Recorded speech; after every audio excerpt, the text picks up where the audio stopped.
yang bisa ditiup-tiup ini jalur out. Nah, yang ketiga ini ditiup seperti suara trompet, ini jalur in. Dia ditiup agak seperti tertahan, makanya suaranya seperti trompet ya Mbak. Nah, ketika disedot dia tertahan, ketika disedot dia tertahan, itu kondisi normalnya ya Mbak.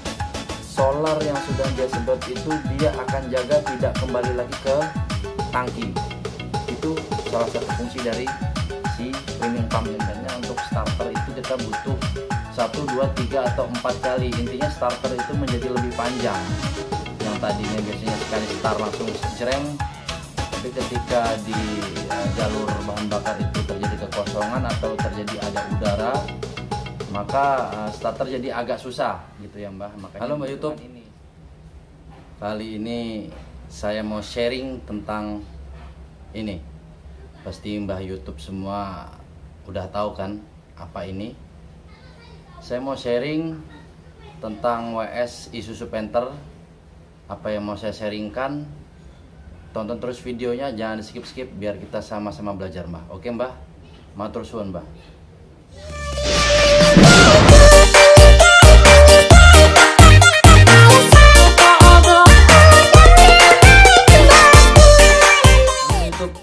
Assalamualaikum warahmatullahi wabarakatuh. Selamat pagi, siang, sore, dan malam buat Mbak YouTube semua, sedulur saya, viewer saya di channel saya. Semoga pada kesempatan kali ini senantiasa dalam keadaan sehat ya Mbak. Dimudahkan segala urusannya, dimurahkan rezekinya gitu Mbak. Jadi sesuai dengan yang di awal video saya ingin sharing tentang WS ya Mbak. Tentang WS Isuzu Panther khususnya. Saya di sini bukan mau sharing tentang cara bagaimana membersihkan, bagaimana cara memperbaiki dan lain-lain, karena untuk materi-materi tersebut sepertinya sudah cukup banyak bertebaran di YouTube ya Mbak. Jadi saya di sini hanya ingin sharing hal-hal yang mungkin berkaitan dengan fungsi dari WS itu sendiri ya Mbak. Fungsinya, jadi apa sih fungsinya ini dan bagaimana cara kerjanya, hanya itu aja sih Mbak ya. Jadi kita langsung aja Mbak, tanpa bertele-tele. WS ini sesuai dengan namanya ini bisa disebut water separator, bisa juga disebut priming pump ya Mbak. Kenapa disebut water separator? Karena WS ini atau komponen yang saya pegang ini fungsinya itu untuk memisahkan kandungan air yang ada di solar dengan solar itu sendiri Mbak, gitu ya Mbak. Itu pertama, nanti untuk detailnya kita lanjutkan lagi. Yang kedua, ini disebut juga priming pump Mbak. Priming pump itu semacam, mungkin kalau di Indonesia kan itu ya semacam pompa pancing atau pompa bantu lah mungkin gitu ya Mbak. Pompa bantu untuk di awal. Kenapa harus disebut pompa bantu untuk di awal? Karena gini Mbak, di Isuzu Panther itu tidak menggunakan rotak ya Mbak, tidak menggunakan pompa bahan bakar yang berada di dalam tangki. Jadi untuk menyedot bahan bakar dari tangki sampai ke nozzle itu semua dilakukan oleh bospom. Nah, si bospom ini memiliki daya hisap yang cukup kuat sehingga bisa menarik solar yang dari tangki melalui ini sampai ke ujung nozzle. Nah, walaupun daya hisap si bospom itu cukup kuat Mbak, tapi dia perlu juga yang namanya priming pump. Perlu kita bantu dengan pompa di awal ya Mbak. Jadi di awal ketika ini habis dibongkar semua ini, itu kita bantu dengan priming pump ini, kita isi dulu saluran-saluran suplainya itu dengan bantuan oleh ini ya Mbak. Jadi si solar yang dari tangki kita pompa menggunakan pompa hand pump ini, pompa tangan ya, bisa disebut juga pompa tangan ya. Pompa tangan, premium pump, terus WS, nah itulah.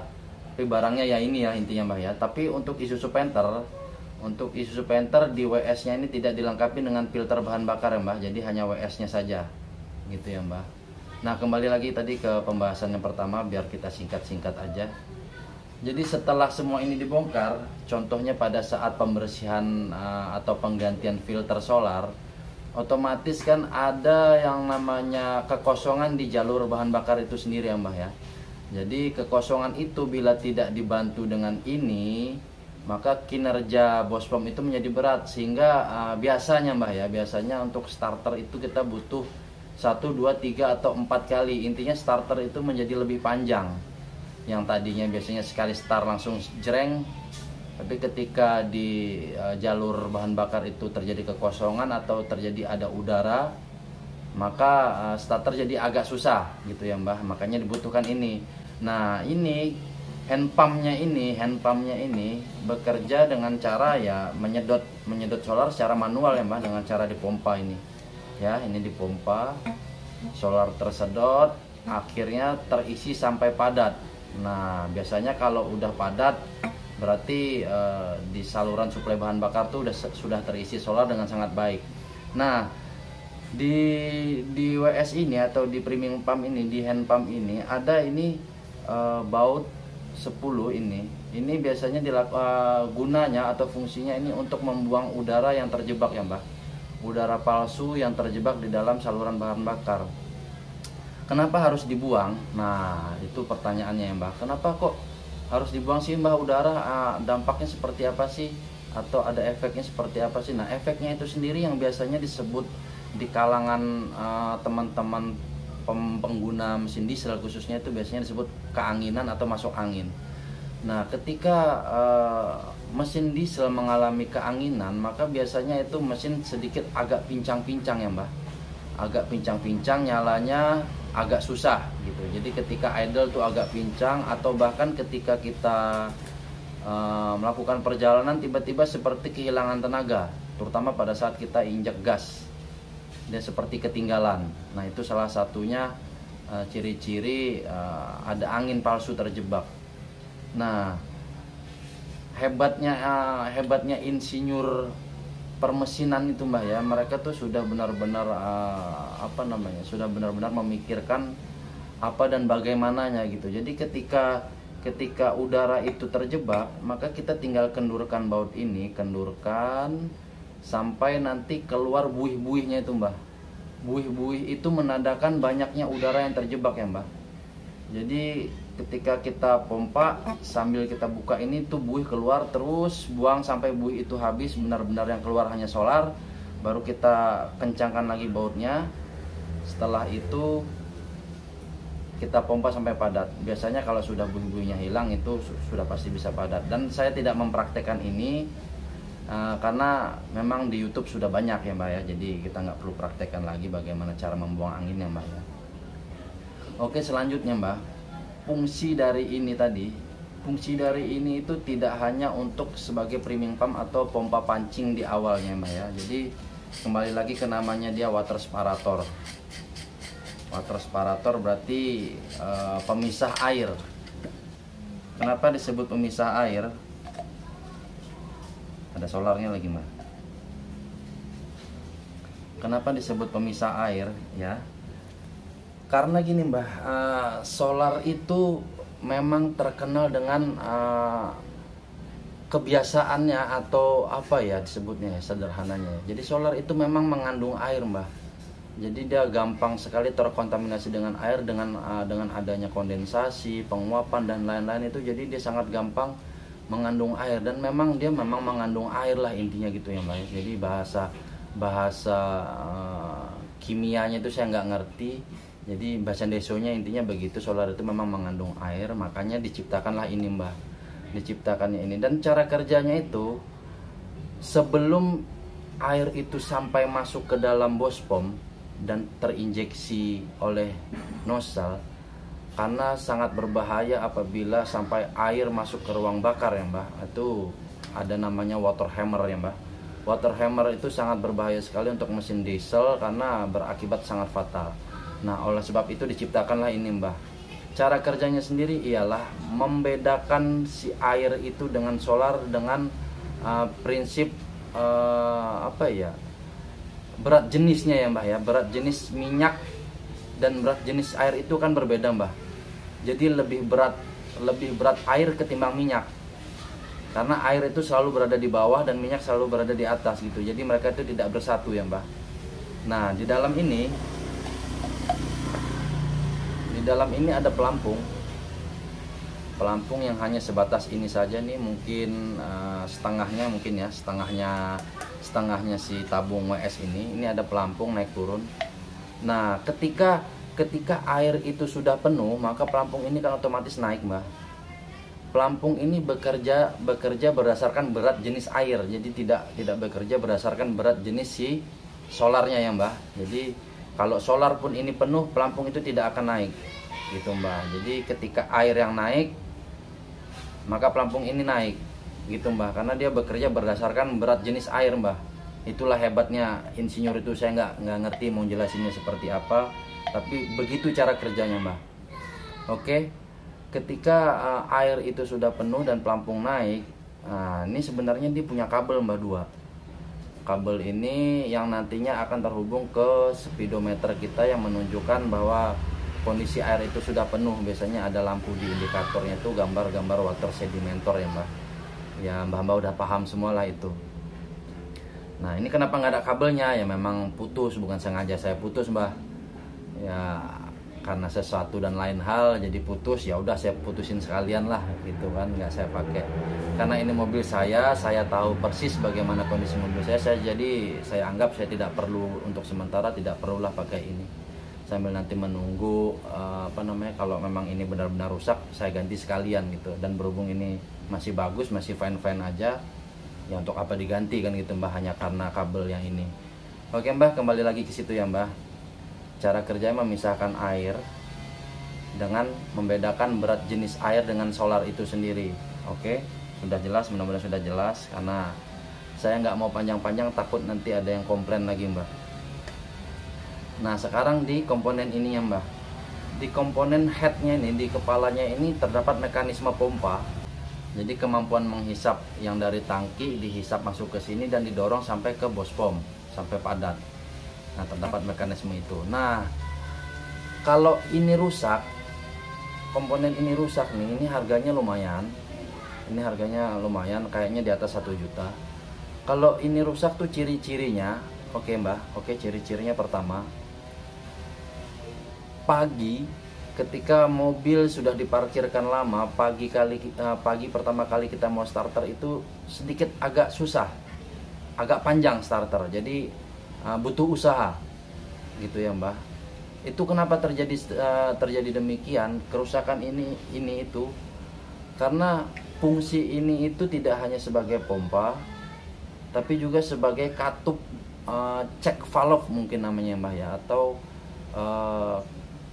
ya intinya valve lah, valve itu klep, cek valve. Kenapa dibilang cek valve?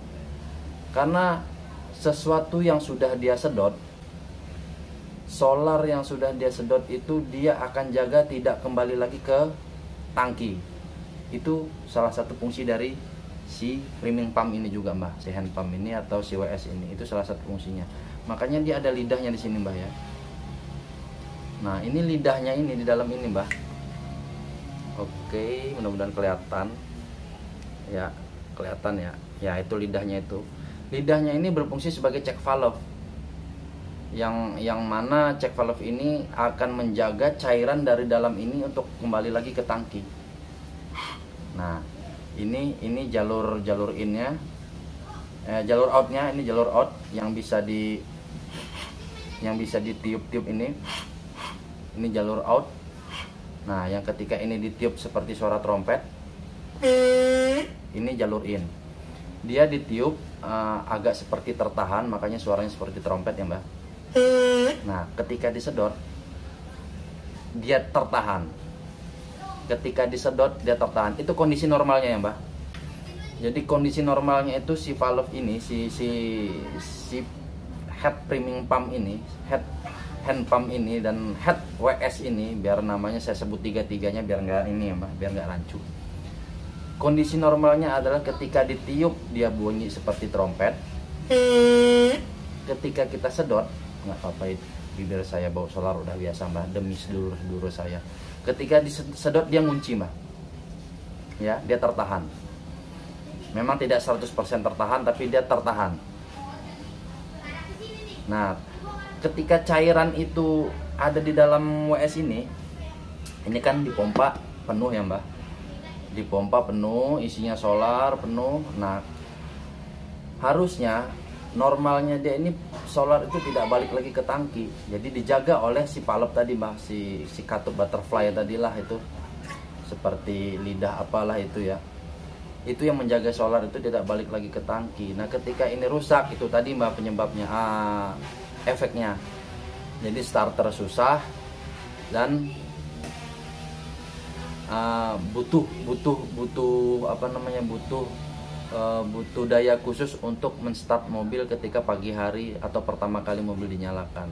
Jadi terus untuk membedakan kerusakannya, ketika kok pagi kok susah di starter ya, coba dipompa dulu Mbak.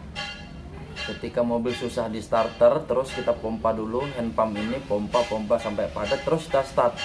Ketika kita start itu langsung jreng, mungkin ada kemungkinan kerusakan pada ini ya Mbak, karena solar yang tadinya harusnya tertahan tidak balik lagi ke tangki. Apapun ceritanya solar itu harusnya tertahan gitu ya Mbak. Jadi tidak ada alasan ini solar balik lagi ke tangki ketika ini kondisinya normal. Tapi kalau ini sudah kondisinya tidak normal, pasti solar itu akan loss balik lagi ke tangki, sehingga ketika proses start pertama kali mesin itu akan butuh tenaga yang agak ekstra. Kecuali parkir mobil kita tidak dijalankan mungkin lebih dari 1 bulan sih ya wajar ya solarnya balik lagi. Tapi kalau hanya sehari, 2 hari, 3 hari, bahkan mobil saya pernah sampai 1 minggu tidak saya nyalakan. Waktu kemarin transmisinya ambrol, saya tidak perlu pompa ini Mbak. Jadi cukup start sekali langsung nyala. Itu ya Mbak, tergantung kondisi aki juga. Oke, nah sekarang bagaimana kondisinya ketika ini terganjal oleh kotoran? Makanya ini perlu dibersihkan juga. Nah, ketika ini terganjal oleh kotoran, jadi si palep itu tidak tertutup sempurna Mbak, ya Mbak. Nah, ketika ini terganjal kotoran, ini si lidah ini jadi tidak tertutup sempurna. Makanya posisinya jadi terbuka dan akhirnya tidak mengunci solar yang ada di dalam sini. Itulah kenapa solar jadi balik lagi Mbak ke dalam tangki gitu Mbak. Jadi inti dari video ini adalah saya mau sharing tentang komponen ini, bagaimana cara kerjanya dan bagaimana sebab dan akibatnya ketika ini rusak. Oke Mbak ya. Jadi kesimpulannya, pertama, fungsi dari ini cukup vital, yaitu untuk memisahkan antara bahan bakar dengan air, solar kita dengan air. Itu yang pertama. Yang kedua adalah sebagai pompa pancing atau pompa di awal, untuk mengisi seluruh saluran bahan bakar hingga ke bos pump, sehingga kinerja bos pump pada saat pertama kali mesin dinyalakan tidak sampai terlalu berat dan juga tidak terjadi gesekan yang parah akibat dari bos pump yang kering. Jadi fungsinya juga begitu Mbak. Jadi sebelum mesin dinyalakan, bos pump itu harus dipastikan juga terisi dengan solar ya Mbak, supaya semua komponen yang ada dalam bos pump itu terlumasi. Terus untuk sebagai cek valve itu yang tadi seperti yang terakhir saya sampaikan, mencegah solar yang tadinya ada di jalur sini kembali lagi ke dalam tangki. Oke Mbak, mungkin hanya itu saja video saya. Semoga berkenan, semoga dapat menambah wawasan kita, terutama bagi orang-orang yang pemula seperti saya. Saya tidak ada bermaksud untuk menggurui, mengajari, atau mengiring opini tentang apapun yang ada di video saya. Saya hanya murni niat saya untuk men-share apa-apa yang menjadi pengalaman bagi saya yang bisa saya share, supaya teman-teman sedulur saya semua juga bisa saling belajar. Intinya begitu Mbak. Tidak ada manusia yang sempurna. Saya sadar sekali bahwasanya banyak konten-konten saya kekurangannya. Jadi mohon sumbang sarannya, kritikannya seperti apa, mohon dituliskan di kolom komentar. Jangan lupa subscribe untuk mendukung channel saya agar saya bisa terus menyajikan konten-konten yang bermanfaat. Like dan share jika bermanfaat videonya. Oke, akhir kata saya ucapkan billahi taufiq wal hidayah. Wassalamualaikum warahmatullahi wabarakatuh. Sampai jumpa di konten berikutnya. Bye bye.